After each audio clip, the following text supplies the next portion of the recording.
Bueno, bienvenidos una vez más a lo que ya estamos cerca de nuestra recta final en este curso. Vamos a continuar con esta parte complementaria que espero que haya sido, espero que siga siendo dentro de lo que cabe una ayuda para ustedes, un complemento de nuestras clases, de lo que ustedes están leyendo y por qué no, a lo mejor, la ayuda de algún extraño allá afuera, ¿no?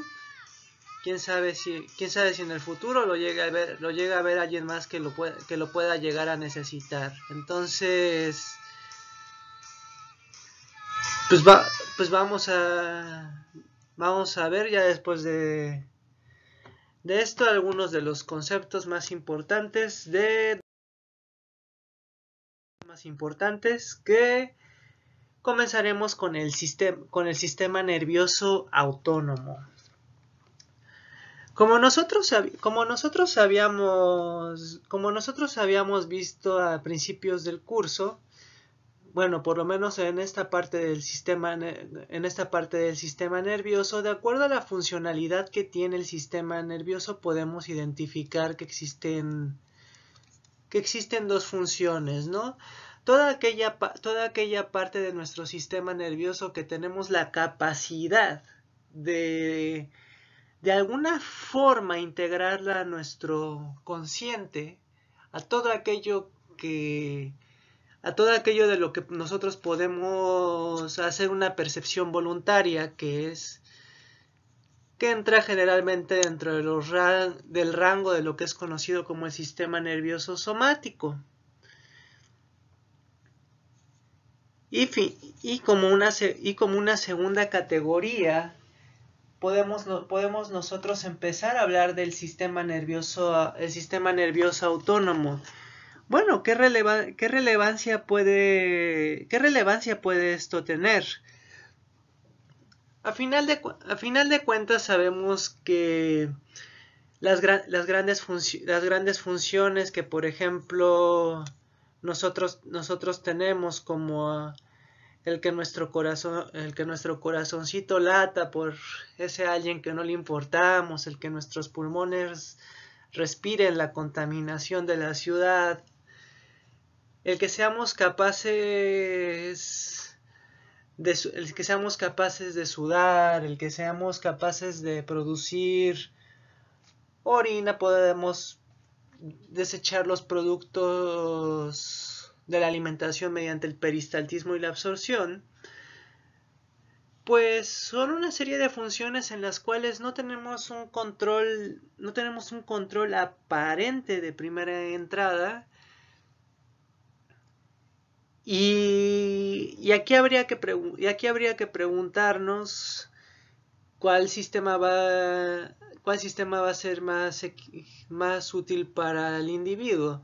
A final de cuentas, esto es una percepción para la satisfacción del propio individuo, mientras que esto sin duda alguna es un reflejo mínimo indispensable para la supervivencia. Entonces, volviendo a las clases de arameo básico, que quién sabe por qué se pierde el formato de estas presentaciones aquí, que nunca lo entendí, pero pues vamos a ver vamos a ver que probablemente esto habla del sistema nervioso autónomo a grandes rasgos. Vamos a ver qué es lo que vamos a ver qué podemos extraer de esto. Y oh sorpresa, se irán dando cuenta ustedes que, que si siguieron la clase presencial ya hace algunos ayeres, probablemente se van a dar cuenta que la primera clase que realmente tuve con ustedes para introducirlos al mundo de los receptores no era más que una extensión de la clase del sistema nervioso autónomo, y por fortuna muchos de estos conceptos ustedes ya los manejan de una forma relevante. Sabemos que la gran división principal del sistema nervioso autónomo, va a ser primordialmente el sistema simpático y el parasimpático, ¿no? Que a final de cuentas, pues también es una cuestión que nos enseña mucho la Facultad de Medicina para recordarlo por medio de mnemotecnias que dice que con el parasimpático se te separa el paraguas y con el simpático pues disparas, ¿no? Sea como sea que ustedes quieran entender esto, ¿no? El punto a continuación es hacer una identificación de a qué nos referimos con esto. Va mucho de la mano de la clase de neurotransmisores, que también es algo que ya vimos. Si nosotros comenzáramos con una perspectiva primordialmente anatómica, ¿qué es lo primero que nosotros podríamos identificar? Primero que nada, cuando hacemos relevancia de las estructuras autónomas, tenemos que entender que el sistema nervioso en este aspecto tenía una división que era central y periférico. Cuando nos ponemos a pensar en la gran mayoría de las estructuras del sistema nervioso, podemos deducir que el sistema nervioso autónomo es primordialmente parte del sistema nervioso periférico. Comenzando por el hecho de que su localización anatómica en el lado parasimpático tiene una localización cráneo-sacra. La parte craneal en general se debe a los nervios craneales, los pares craneales, como ustedes muchas veces los conocen, 3, 7, 9 y 10, así como a las distintas ramas de S2 y S4, muy importantes pues para las funciones de los órganos pélvicos. Vamos a darnos cuenta que la parte simpática del asunto, pero no por agradable, aunque en realidad sí que lo es, va a tener una localización eminentemente toracolumbar.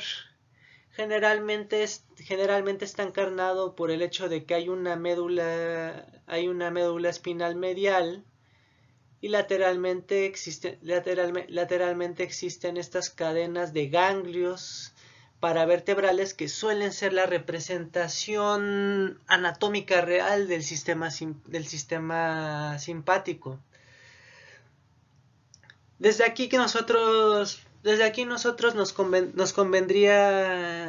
convendría hacer algunas aclaraciones. Entendemos generalmente la concepción general con la que manejamos el sistema nervioso simpático es como un sistema de lucha, un sistema de escape, un sistema de supervivencia.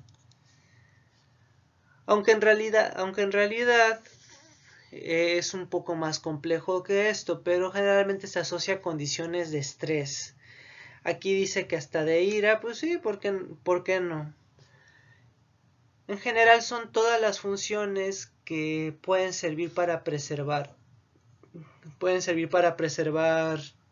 la vida en una circunstancia de riesgo, mientras que las funciones del sistema nervioso parasimpático son más que nada para preservar la vida, pero en condiciones de normalidad. Es el sueño, el reparo del cuerpo, la digestión y la digestión, nuestras necesidades en el baño y primordialmente y también pues el rol que tiene las necesidades reproductivas. Pues ya ven que dicen que una de las tres cosas más importantes que nosotros tenemos que hacer es el comer, ¿no?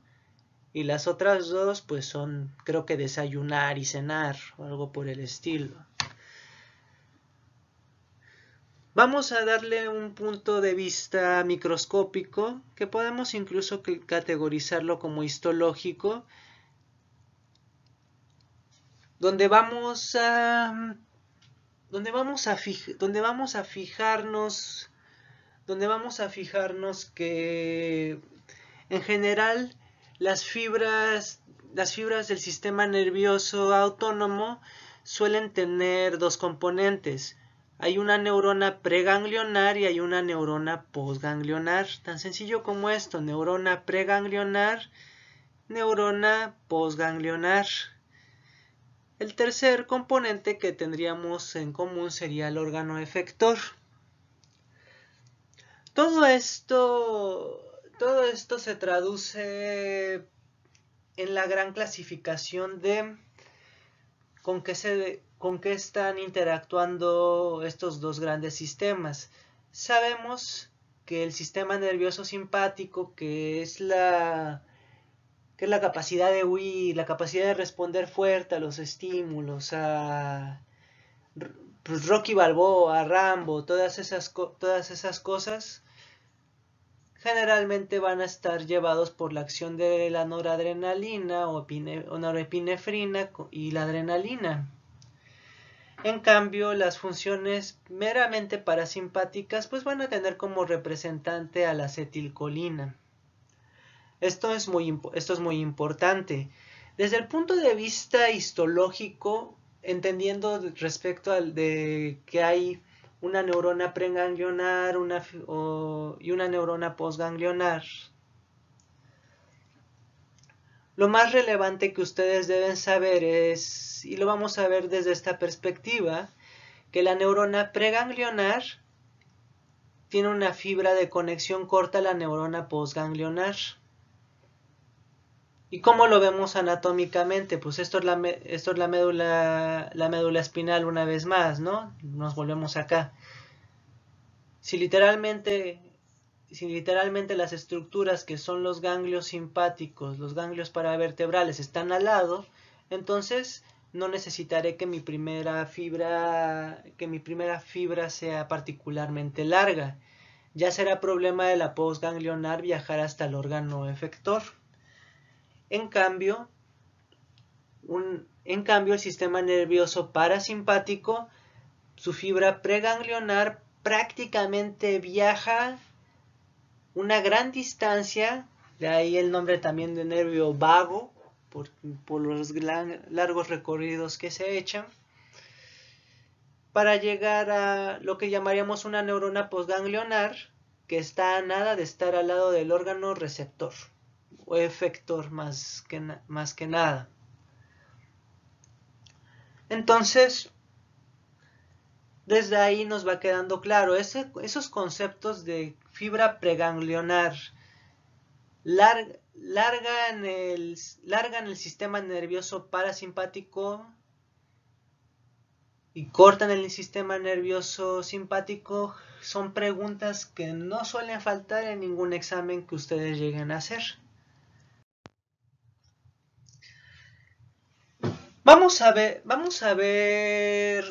estas tablas que de primera instancia parecieran un tanto intimidantes, pero vamos a darnos cuenta que en realidad es muy fácil, que en realidad son algunos conceptitos de sentido común, y van a ver que varias de estas cosas ya las tienen. Pero siempre es una buena idea repasar. Aparte, realmente en fisiología no siempre es la mejor materia para analizar estos temas. Muchas veces lo que ven en farmacología puede combinarse para dar el toque especial en este aspecto. Vamos a ver algunos detalles. Como ustedes habían visto, existen receptores que son de tipo adrenérgicos y colinérgicos, ¿no?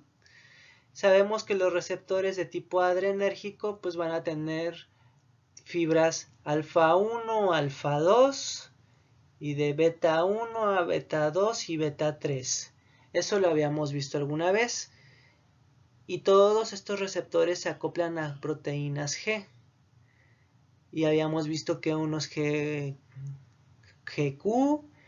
2 es GI y todas las betas son S.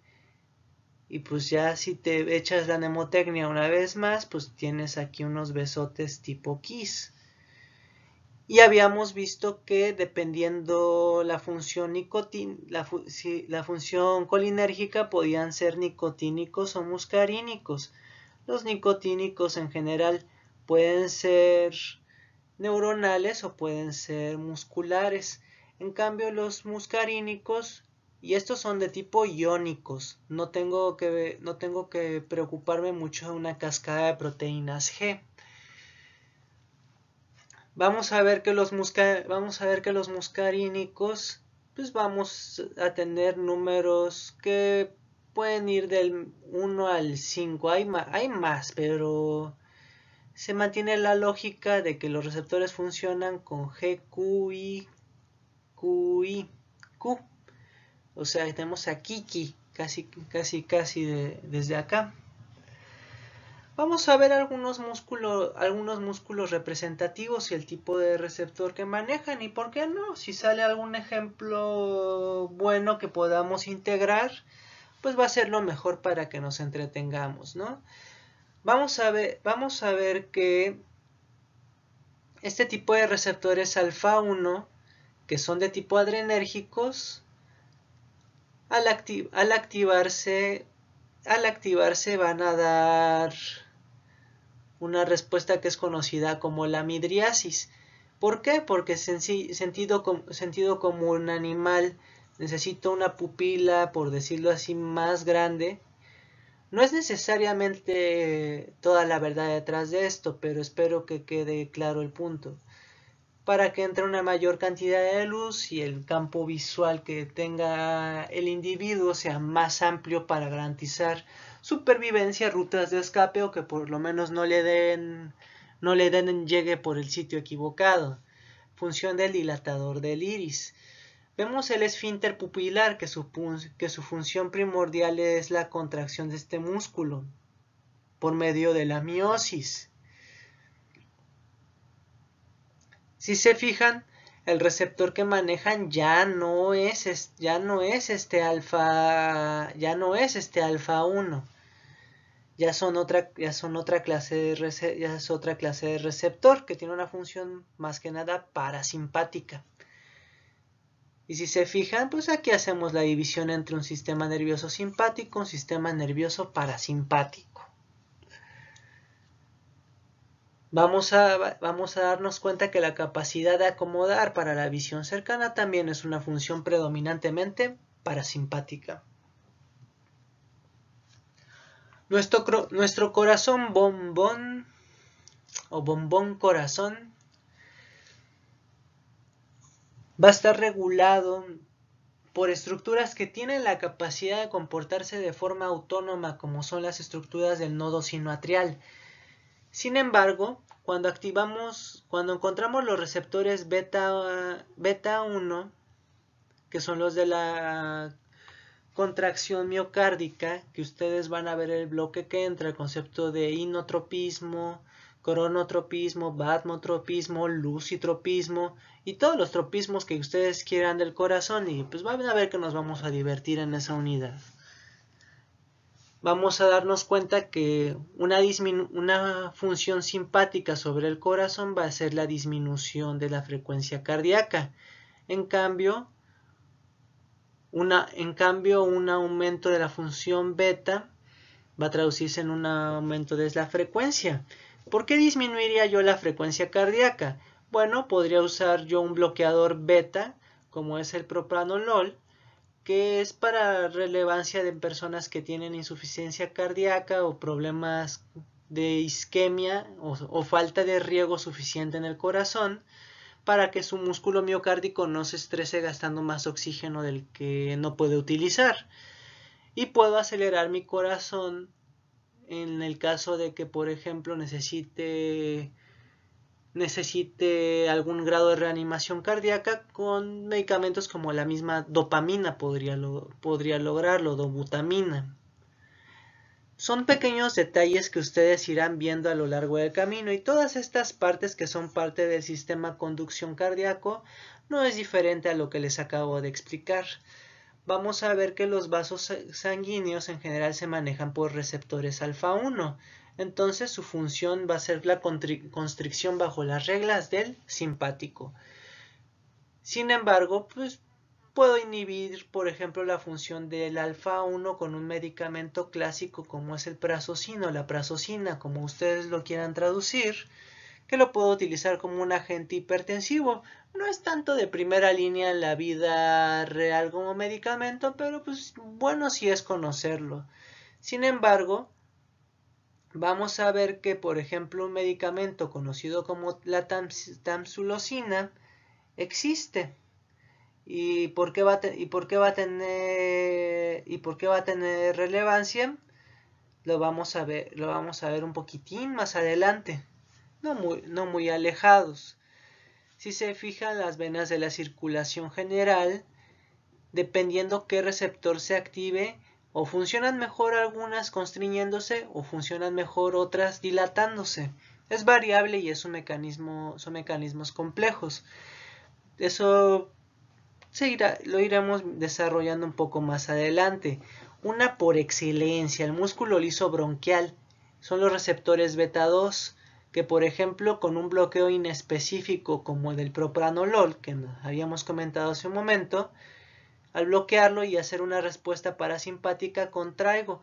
Entonces, cuidado de andarle administrando estos medicamentos a pacientes que normalmente traen contraído el músculo liso bronquial, alias los asmáticos, porque el tratamiento para estos son relajantes de este músculo liso bronquial o broncodilatadores, que son agonistas funcionalmente de los receptores beta 2, dígase el salbutamol, el albuterol, salmeterol, todo ese tipo de cuestiones. Vamos a ver que puede existir una regulación adrenérgica de la motilidad y el tono de la parte gastrointestinal, que en general se traduce en una disminución del peristaltismo, una disminución del tránsito intestinal. ¿Por qué? Pues si vas a correr no es el mejor momento para echarte un buen cake, ¿no? En cambio, el incremento de la función parasimpática va a dar un aumento en la función de los esfínteres y toda esta cuestión. Vamos a ver, por ejemplo, que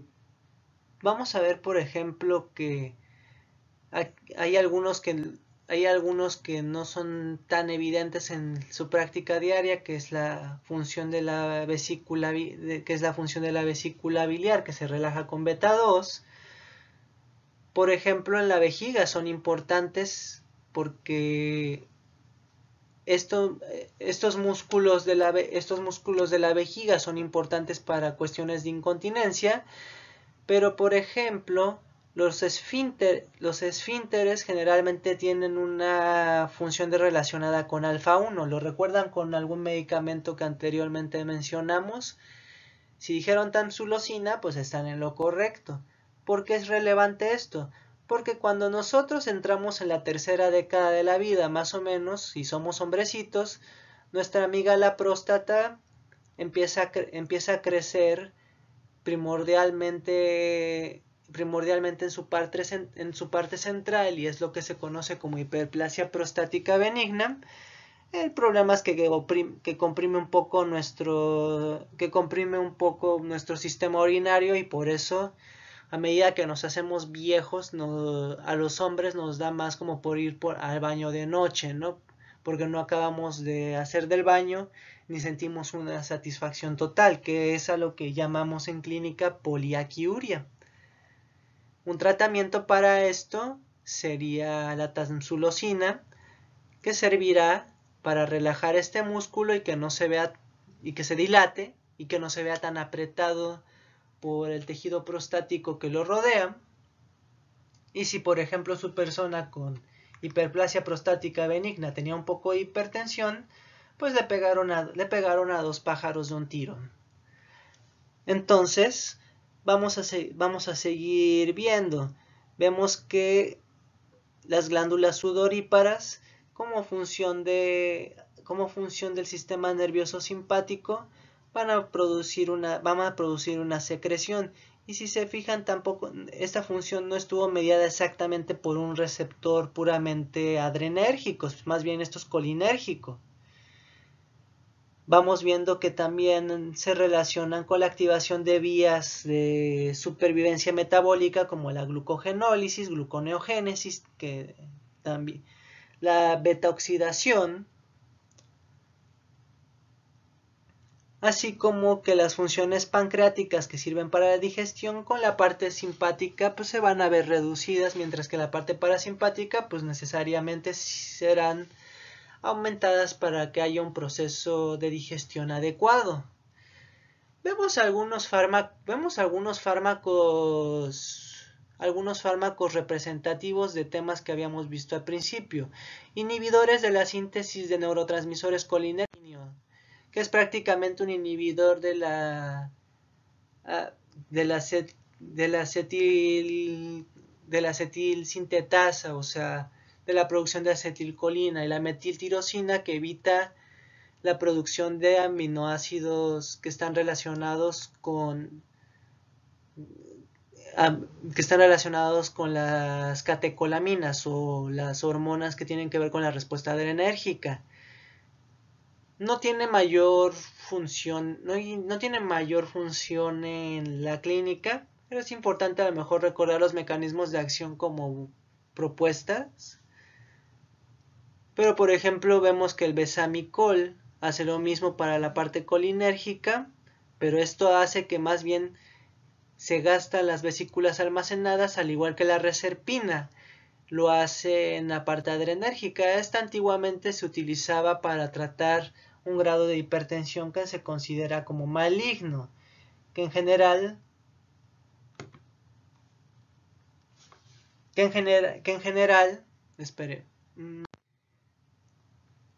pues tiene mucho que ver con este tipo de funciones.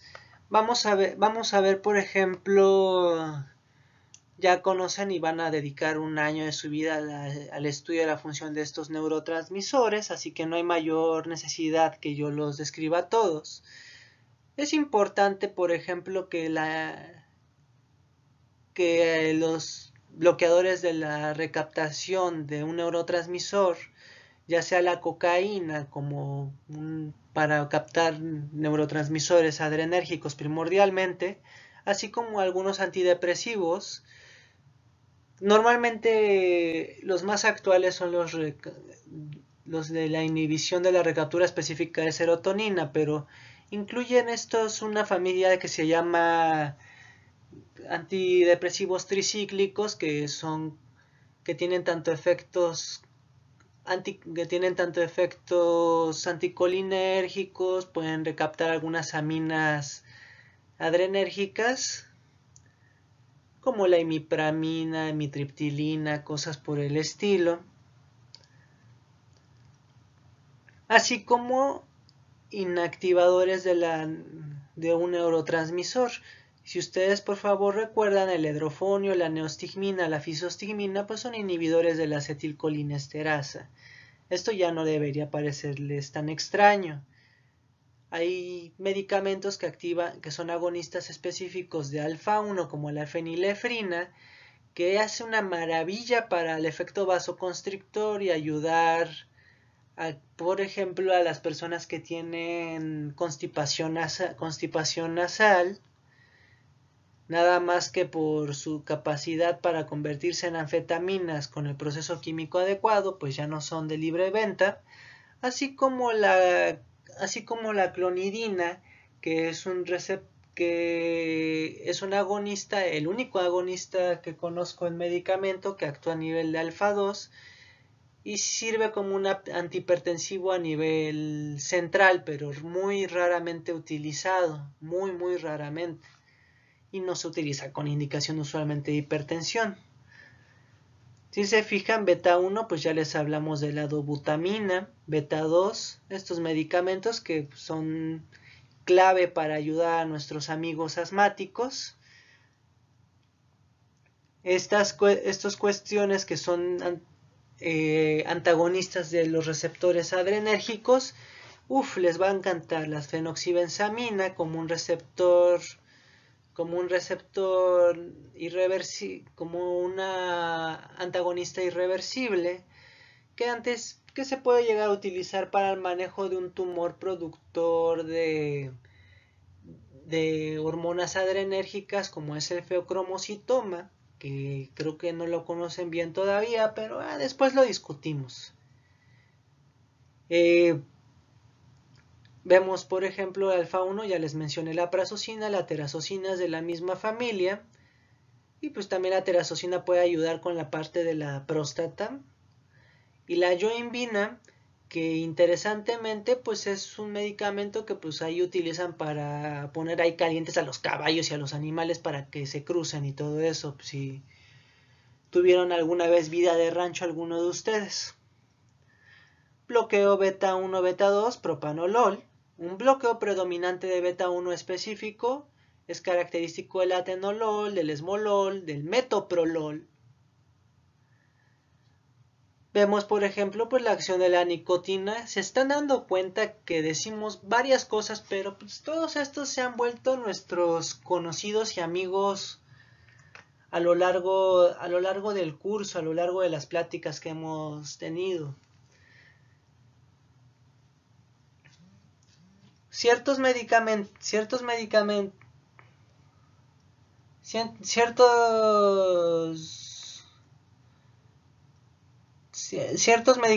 se han vuelto que son necesarios para la intubación a nivel de los bloqueadores ganglionares. Son también relevantes acá. Eso lo vamos a ver un poco más adelante. Y por ejemplo, después de una cirugía, el estrés adrenérgico que esta representa, pues literalmente tapa a nuestros pacientes, no orinan en un rato. Un medicamento como el betanecol, que es un agonista muscarínico puro, le va a hacer el favor al paciente de que pueda volver a orinar.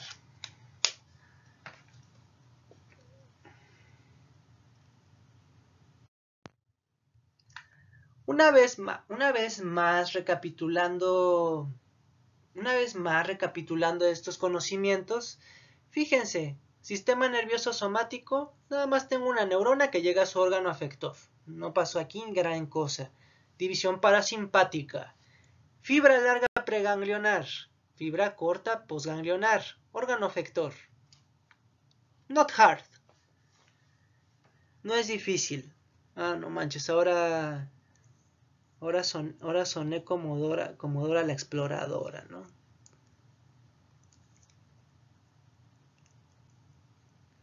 ¡Let's go!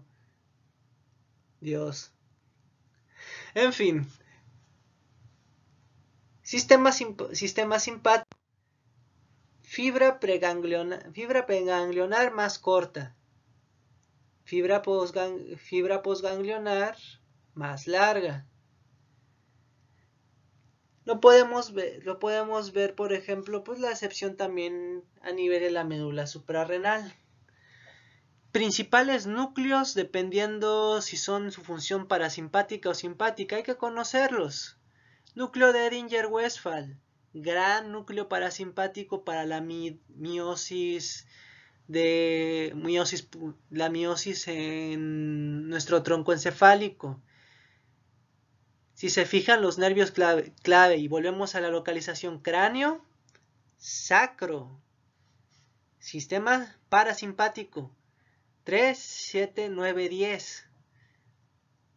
las glándulas salivales y nasales, la glándula submaxilar y lingual, todo esto inervado por el séptimo par craneal, que a pesar de que pasa en cercanía de la parótida, pues realmente es el noveno par el que la está inervando, ¿no?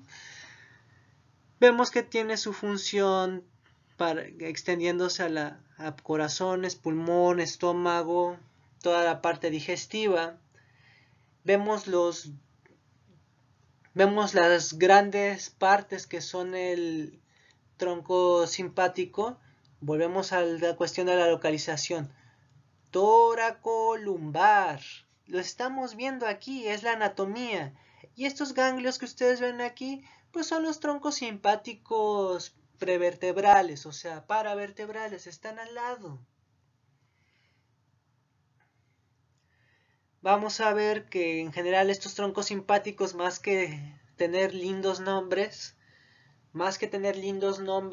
pues son más el conjunto como de las raíces nerviosas que los constituyen. El ganglio cervical, ¿no?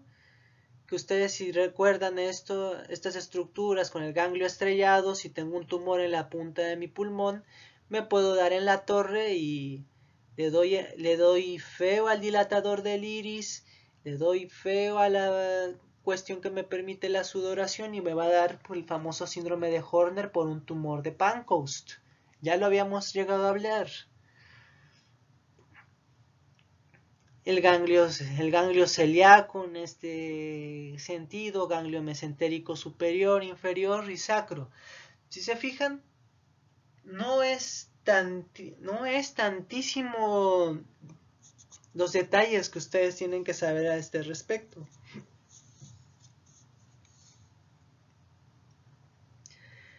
Y ya hasta como su hada guardiana de Zelda, pues ya los ando encaminando bien. Vamos a ver qué nos está faltando de acá. Chan. Pues hasta eso lo hemos visto decente.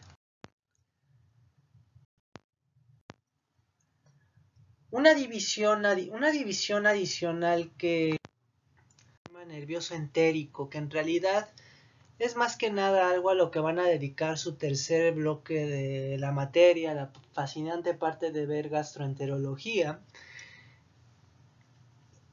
Y más que a lo mejor meternos mucho en esto, que en realidad no es el material más alto, en términos generales sí hay una aplicación del sistema nervioso autónomo que a veces que no es lo que van a preguntarles, pero en general cualquier afectación que entre dentro del sistema nervioso autónomo se le puede conocer como una disautonomía. Y no es que vengan porros a la facultad y todo eso, aunque bueno, pasa cada cosa con cada encapuchado. En fin, el punto al que quiero llegar con esto es que qué tipo de disautonomías hay. Por ejemplo, podemos pensar en la hipotensión ortostática, que son esas personitas que se levantan en la mañana y como que si se levantan demasiado rápido se les baja la presión porque no hay una respuesta rápida de los receptores que están involucrados en la regulación de la presión arterial. Esto es una posibilidad. Y muchas veces pues hasta los exámenes con los que los evaluamos es hasta con sillas que tienen una inclinación para moverlos de tal forma en que veamos si hay una disminución de la presión arterial que tienen estos individuos. Sabemos que cuando hay una disautonomía que se suma con la enfermedad de Parkinson, me puede dar una enfermedad conocida como la atrofia de múltiples sistemas, ¿no? Que puede tener hasta algunas subenfermedades como el síndrome de Scheidegger, la degeneración córtico-olivo-pontocerebelosa y otras cosas más que en realidad no es realmente el objetivo que hoy por hoy ustedes manejen, pero saber que existe definitivamente es un bienestar para ustedes. Cuando hablamos de funciones integrativas, prácticamente lo que vamos a mencionar es el órgano más importante, prácticamente el reflejo de la homeostasis, que es el hipotálamo. Si se fijan, pues primero que nada, integralmente hablando en el sistema nervioso autónomo, pues vemos las funciones que hemos estado revisando durante los últimos 30-40 minutos. Y yo les haría la pregunta, normalmente cuando está prendido uno de estos sistemas, el simpático o el parasimpático, significa que el otro está completamente apagado. No realmente, al mismo tiempo ambos están encendidos, pero tienen distinto tono, distinto mecanismo de activación, distinto grado de actividad, dependiendo de la circunstancia que rodea al individuo. Llegamos a, llegamos a uno de los cenits de la fisiología moderna, uno de los templos mayores que nosotros podemos revisar cuando estamos estudiando medicina. Pero más que solamente quedarnos con esta función, por ejemplo, pues vemos que su relación con la hipófisis, que también hasta aquí tenemos representado que la hipófisis también tiene su propio sistema portavenoso, no solamente el hígado, amiguitos. Tenemos algunos de los núcleos más relevantes en este aspecto. Más que entrar a grandes detalles de cómo funciona cada parte del hipotálamo o cuáles son las vías, es más útil en el sentido de lo que necesitamos saber qué hace cada núcleo, al menos los más importantes. Sabemos que los núcleos paraventriculares, recordando la mnemotecnia de Sapo, núcleo supraóptico, que por aquí está se va a dedicar a la producción de hormona antidiurética. Núcleo paraventricular se va a dedicar a la producción de oxitocina. ¿Y lo vemos por acá? Sí. Y sí. Lo vemos en este sentido. Vamos a ver que los núcleos hipotalámicos anterior y el posterior están más que nada relacionados con la producción del calor y el frío. Podemos pensar que en el núcleo hipotalámico anterior nos sirve más que nada para regular esta respuesta al calor para que pueda descender nuestra temperatura, y el núcleo posterior sirve primordialmente para que aumente la temperatura cuando estamos en un ambiente hostil de bajas temperaturas.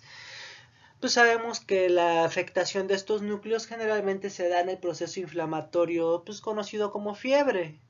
Muchas veces que no es la fiebre en proceso inflamatorio en sí, pero es una consecuencia de la inflamación muy común.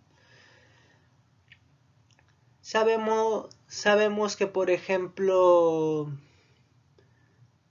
estructuras como los cuerpos mamilares pueden verse atrofiados en las personas que tienen un consumo crónico de alcohol.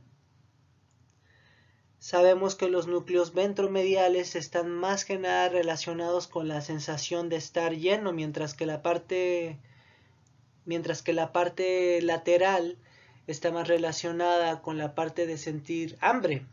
Entonces, si pierdo la función del núcleo si pierdo la función de mi núcleo ventromedial, voy a perder la capacidad de sentirme lleno. Entonces siempre voy a querer comer, me voy a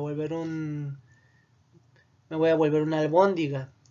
En cambio, puedo morir de hambre si tengo una afectación de mi núcleo lateral, y no me va a hacer absolutamente ninguna diferencia no comer. se dan cuenta del tipo de detalles tan relevantes que están involucrados en estos aspectos, y son solamente algunos de los detalles, algunos de los núcleos clave para trabajar con la función del hipotálamo. Hay más que decir, hay un curso entero que decir de esto, pero creo que con estas bases mínimas indispensables podemos jalar adelante. Espero que estén de acuerdo en esta parte. Tenemos otros núcleos hipotalámicos que no les damos tanta relevancia, si es que ya aprendí a hablar arameo, ¿no? Como por ejemplo el núcleo arcuato, que es el receptor de la leptina, que es esta hormona que nos sirve para percibir la saciedad. El núcleo supraquiasmático, que es el gran regulador de nuestro ciclo circadiano, el día y la noche, el estímulo de la glándula pineal, la melatonina en toda su gran acción, ¿no? Que pues tiene como su preceptor al triptófano, si no mal recuerdo,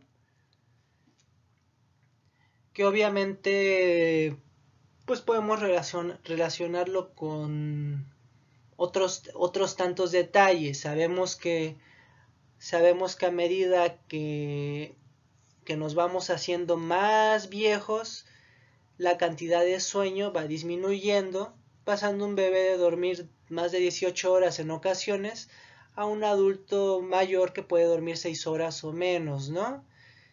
Todos tenemos ese viejo madrugador en casa que a las 6 de la mañana, 5 está ya leyendo el periódico, y ese bebé que sencillamente pues no más no se para, ¿no?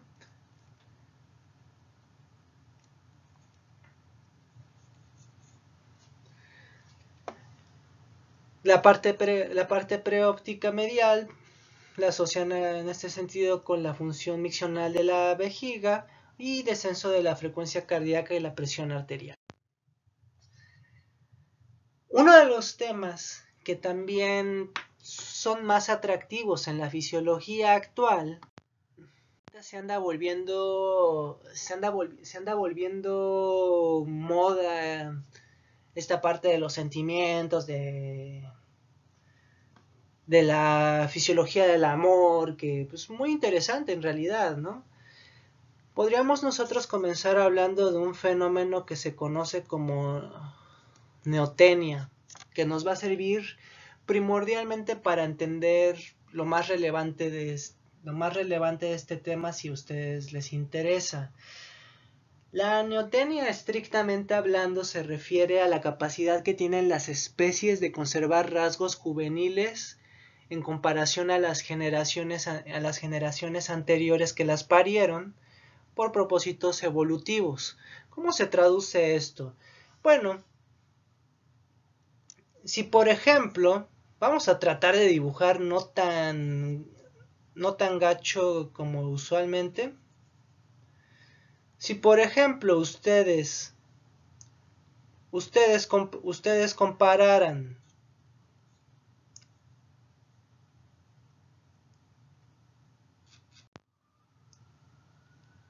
a un lobo salvaje, líder de la manada, con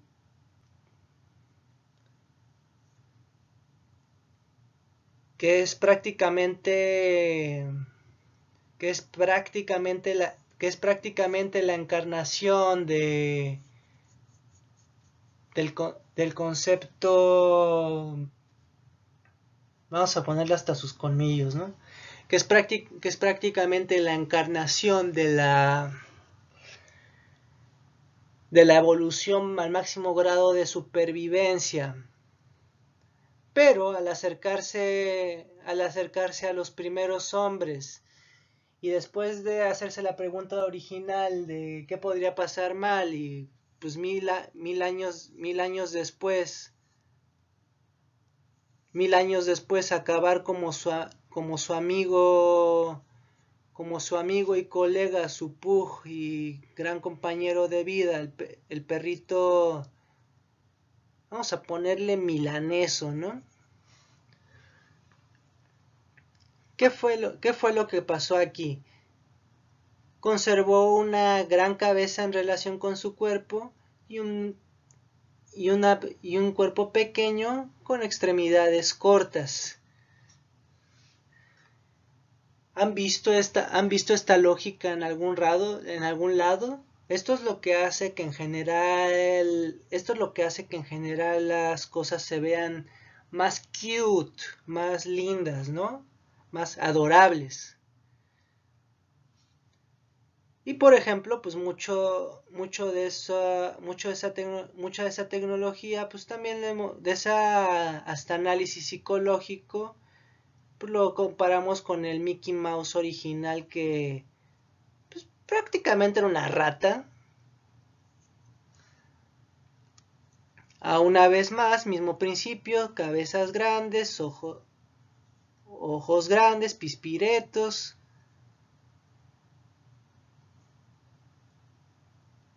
Y pues prácticamente todo el imperio que nos rodea actualmente. Para, para fines prácticos, esto es lo que ustedes ven en las caricaturas de anime y todas esas cosas japonesas que les gustan. Ese fue el principio por el cual pues, películas como Blancanieves, películas como Bambi que se robaron bueno, que tomaron prestado las ideas, por ejemplo, de Astro Boy y todas esas cosas, fueron evolucionando y creando estos personajes que son más amables, más alegres. Sin duda esto es cool, pero seguramente tú preferirás y varias de tus compañeras preferirán esto en su casa. Y no está mal, en realidad es una función que tiene que ver con este tema. El sistema límbico a grandes rasgos lo interpretamos como un circuito que tiene una relación fuerte con el hipotálamo y con algunas estructuras que se consideran como como límbicas.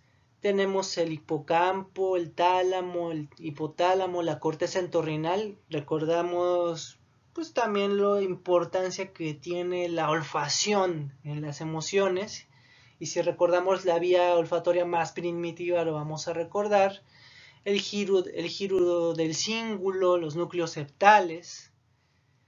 Todas estas estructuras, a final de cuentas, se constituyen en esto que nosotros llamamos circuito de Papez. Que vamos a ver esta letra que no la entiendo tan bien, pero vamos a ver si nos ayuda a escribirlo. Empieza con el área entorrinal de la circunvolución parahipocámpica, va en una vía perforante, vía de los alveólogos, una formación hipocámpica, fimbrias, fornix, hipotálamo, cuerpo mamilar, fascículo mamilotalámico, núcleos anteriores núcleos anteriores del tálamo, la cápsula interna, circunvolución del cíngulo y el cíngulo, y puede haber una respuesta emocional o que llegue a final de cuentas a la neocorteza, que es prácticamente toda la vía que nosotros ya tenemos aquí descrita en este esquema, que pues resulta más agradable que la lectura original que yo les estaba dando. ¿Qué podemos nosotros integrar al respecto? Bueno, primero que nada, cuando hablamos de las estructuras límbicas no es tan sencillo identificar la función individual de cada una, salvo alguna de las mismas se pierda. De este tema, el factor clave, el tema necesario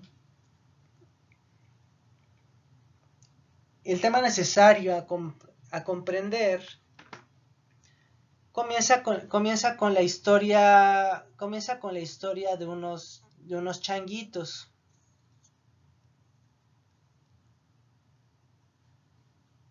Vamos a ver si me vamos a le voy a poner hasta su gorrita y ya es Diddy Kong, ¿no? Bueno, no, pero ¿qué le pasó a estos monos, a estos changos? Literalmente los operaron como modelos experimentales para retirarles quirúrgicamente la amígdala, que si recuerdan, pues sí, es la colita de Majin Buu. Al hacer esto, se dieron cuenta que estos monos comenzaron a actuar de una manera extraña a comparación del pasado. Los monos se veían medio apáticos, no tenían interés mayormente por nada, tenían muchas ganas de comer, que es la hiperfagia. Normalmente se metían varias cosas a la boca como un bebé en su etapa oral, hiperoralidad. Resulta que había un tipo de víboras en particular que son rivales naturales de estos monos, pues literalmente el mono lo que hacía era agarrar esto y metérselo en la boca. Entonces perdían el miedo. Y pues si de por sí yo me imagino que una colonia de changos, por favor nadie se ponga el saco, todos son dados como a la reproducción, aquí la hipersexualidad agarra un componente esencial. Y estos son los componentes necesarios para identificar al síndrome de Clover-Bossy, que es la máxima representación de este tema desde esta perspectiva. Que puede ocurrir en humanos, sí puede ocurrir. ¿En qué circunstancias? Puede ser que se trate de una enfermedad vascular cerebral que le haya pegado al territorio específico de la amígdala. No tenemos que ir hasta grandes extensiones al respecto de lo mismo. ¿Qué otra cosa nosotros podemos considerar?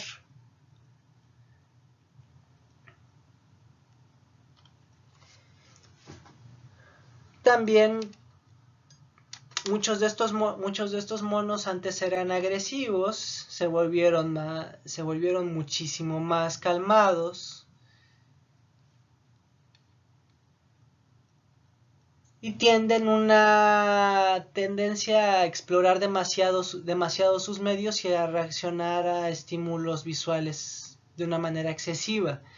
Aquí no lo vemos representado con changuitos chafas, sino con este Misifus o este Michi, que pues literalmente pues le anda dando a todo lo que se mueva.